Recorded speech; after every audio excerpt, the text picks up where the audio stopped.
Waktunya bersaat teduh dengan Tuhan melalui bacaan Alkitab 1 pasal sehari dalam kitab Nabi-Nabi Besar bahagian ketiga seri yang pertama. Kitab Ratapan pasal 1 dengan perikop keruntuhan dan kesunyian Yerusalem. Mari baca Alkitab, mari dengar Alkitab, dan mari lakukan apa yang Allah firmankan di dalam Alkitab. Maka iman dan pengharapanmu tidaklah sia-sia. Tuhan Yesus Allah Putra, Alfa dan Omega memberkati, dan Allah Roh Kudus akan menuntun untuk memahami. Salam kasih dan doa dari Rumah Produksi Endang Silitonga Tanjung Bible Audio Ministry.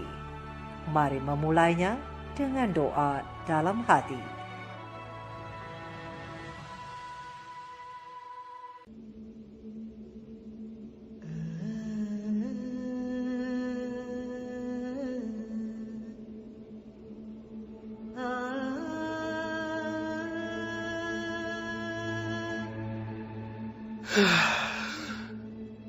Betapa terpencilnya kota itu, yang dahulu ramai, laksana seorang candala ia, yang dahulu agung di antara bangsa-bangsa, yang dahulu ratu di antara kota-kota, sekarang menjadi jajahan. Pada malam hari, terseduh-seduh ia menangis. Air matanya bercucuran di pipi.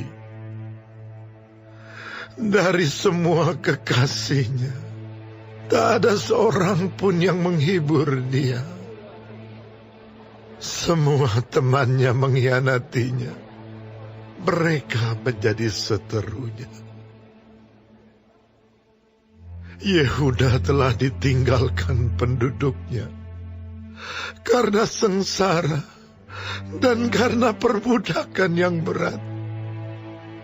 Ia tinggal di tengah-tengah bangsa-bangsa, namun tidak mendapat ketentraman. Siapa saja yang menyerang dapat memasukinya pada saat ia terdesak. Jalan-jalan ke Sion diliputi duka cita, karena pengunjung-pengunjung perayaan tiada. Sunyi senyaplah segala pintu gerbangnya. Berkeluh kesahlah imam-imamnya. Bersedih pedih darah-darahnya, dan ia sendiri pilu hatinya.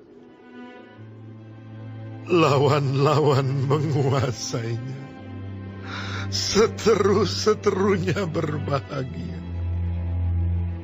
Sungguh, Tuhan membuatnya merana karena banyak pelanggarannya. Kanak-kanaknya berjalan di depan lawan sebagai tawanan.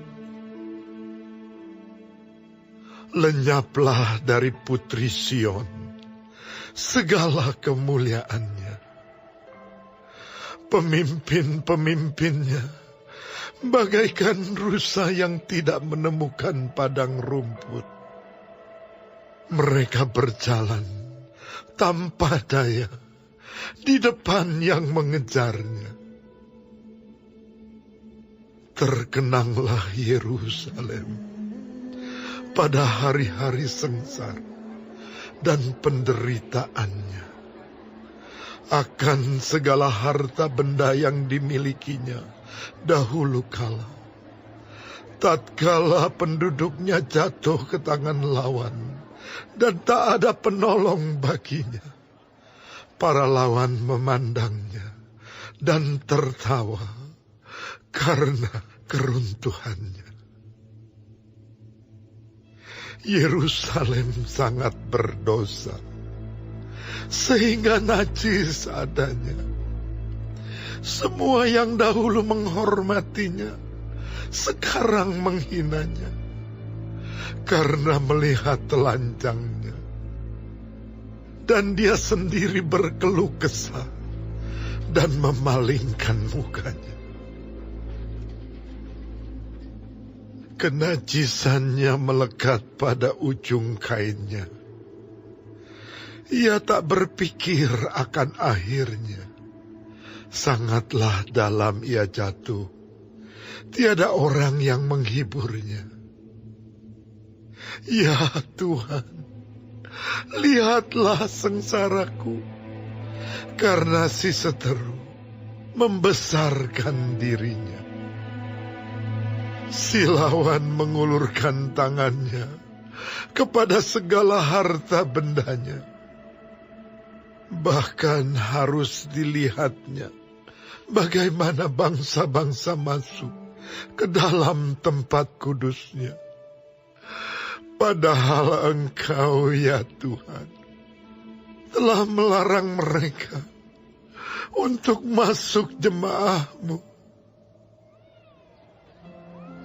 Berkeluh kesah seluruh penduduk, sedang mereka mencari roti. Harta benda mereka berikan ganti makanan untuk menyambung hidupnya. Lihatlah ya Tuhan, pandanglah betapa hina aku ini. Acuh tak acuhkah kamu sekalian yang berlalu?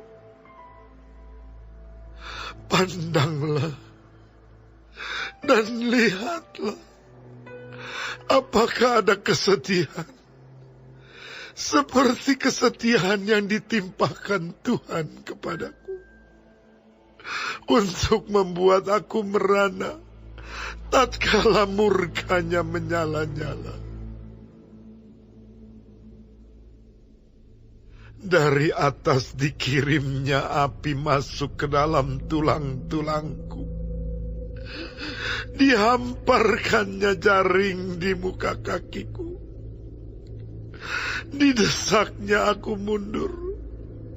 Aku dibuatnya terkejut. Kesakitan sepanjang hari. Segala pelanggaranku adalah kuk yang berat. Suatu jalinan yang dibuat tangan Tuhan, yang ditaruh di atas tengkukku, sehingga melumpuhkan kekuatanku. Tuhan telah menyerahkan aku ke tangan orang-orang yang tidak dapat kutentangi. Tuhan membuang semua pahlawanku yang ada dalam lingkunganku. Ia menyelenggarakan pesta menentang aku untuk membinasakan teruna-terunaku. Tuhan telah menginjak-injak putri Yehuda, darah itu, seperti orang mengiring memeras anggur.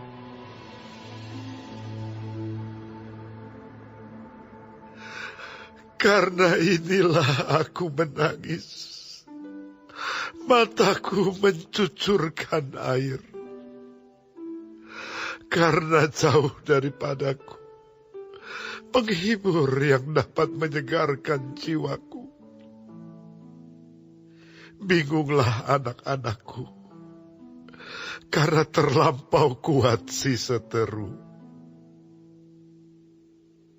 Sion mengulurkan tangannya, tetapi tak ada orang yang menghiburnya. Terhadap Yakub dikerahkan Tuhan tetangga-tetangganya sebagai lawan. Yerusalem telah menjadi najis di tengah-tengah mereka. Tuhanlah yang benar, karena aku telah memberontak terhadap firman-Nya. Dengarlah, hai segala bangsa, dan lihatlah kesedihanku. darah-darahku dan teruna-terunaku pergi sebagai tawanan. Aku memanggil kekasih-kekasihku, tetapi mereka memperdayakan aku. Imam-imamku dan para tua-tuaku telah mati semuanya di kota, tatkala mencari makan bagi dirinya untuk menyambung hidupnya. Ya Tuhan, lihatlah betapa besar ketakutanku, betapa gelisah jiwaku. Hatiku terbolak-balik di dalam dadaku, karena sudah melampaui batas aku memberontak. Di luar, keturunanku dibinasakan oleh pedang. Di dalam rumah, oleh penyakit sampar. Dengarlah bagaimana keluh kesahku, sedang tiada penghibur bagiku. Seteru-seteruku mendengar tentang kecelakaanku. Mereka gembira karena Engkau yang mendatangkannya. Datanglah kiranya hari yang telah Engkau umumkan itu, dan biarlah mereka menjadi seperti aku. Biarlah segala kejahatan mereka datang ke hadapan-Mu, dan perbuatlah kepada mereka seperti Engkau telah perbuat kepadaku, oleh karena segala pelanggaranku. Karena banyaklah keluh kesahku dan pedih hatiku.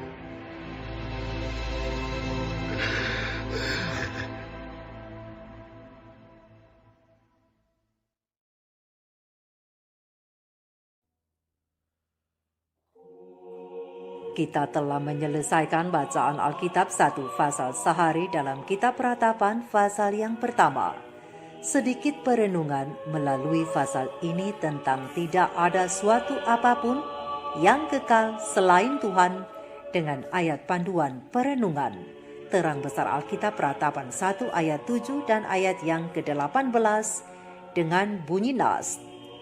Terkenanglah Yerusalem pada hari-hari sengsara dan penderitaannya akan segala harta benda yang dimilikinya dahulu kala.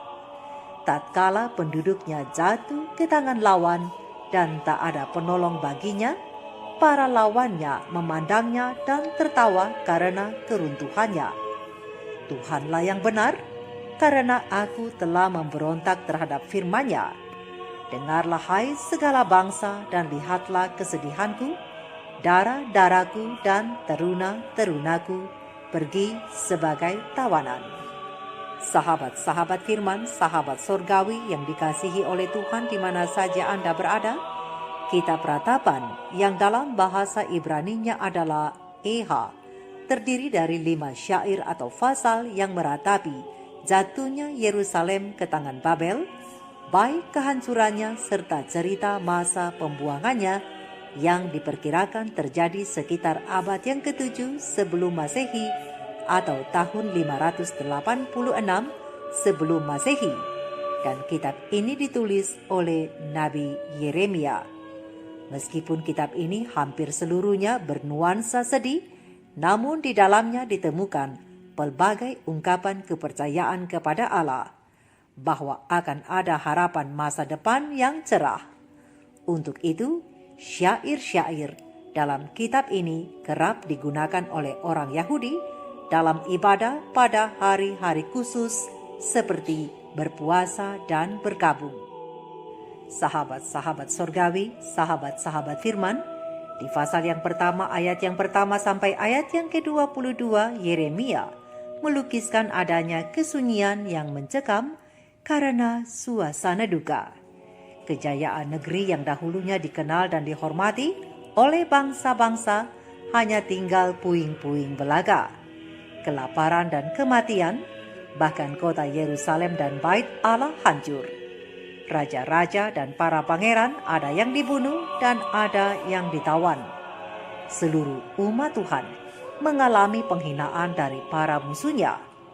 Bangsa-bangsa yang tadinya menghormati mereka, sekarang acuh tak acuh dan menghina mereka. Semuanya ini terjadi karena dosa yang telah mereka lakukan berdasarkan ayat yang ke-8. Mereka memberontak terhadap Tuhan dan kebenaran firman-Nya berdasarkan ayat yang ke-20 dan ayat yang ke-18. Dan juga karena para pemimpin mereka yang menjalankan pemerintahan dengan semena-mena. Dalam ratapan dan keluhannya, Yeremia datang kepada Tuhan dan menyatakan keberdosaannya di hadapannya berdasarkan ayat yang ke-18, serta mengakui kebesaran dan kuasa Allah berdasarkan ayat yang ke-14 dan 15. Dan Yeremia memohon agar Tuhan membawa umatnya kembali kepadanya untuk diperbaharui.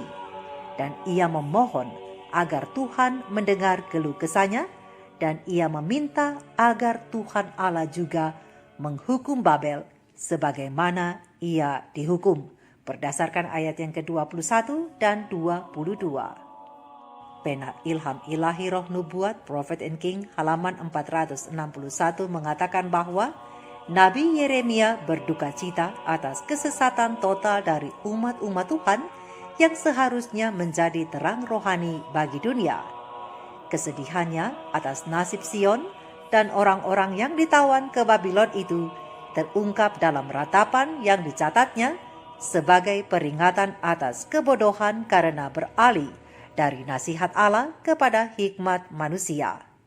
Sahabat-sahabat firman, melalui kitab ratapan Yeremia, kita belajar bahwa kejayaan, kemakmuran dunia tidaklah kekal, sebab akan ada saatnya semuanya hancur binasa dan yang tersisa hanyalah tangisan kesedihan yang mendalam.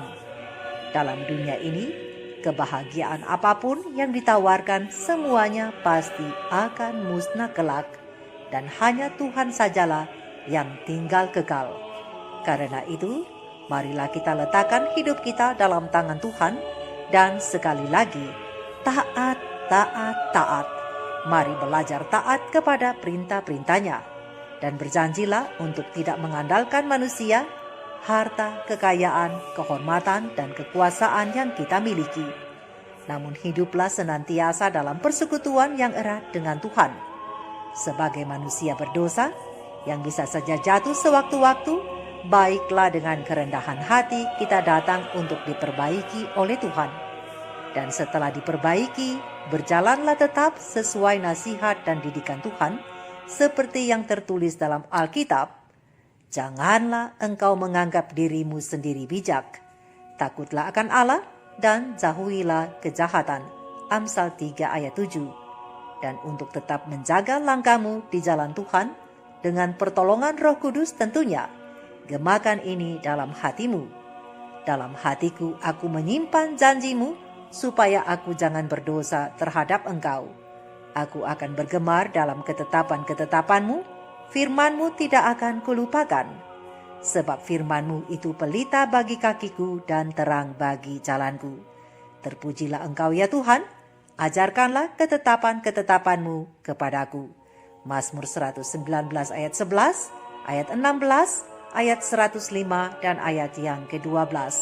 Mari kita renungkan ini bersama. Tuhan Yesus memberkati. Maranatha. Shalom.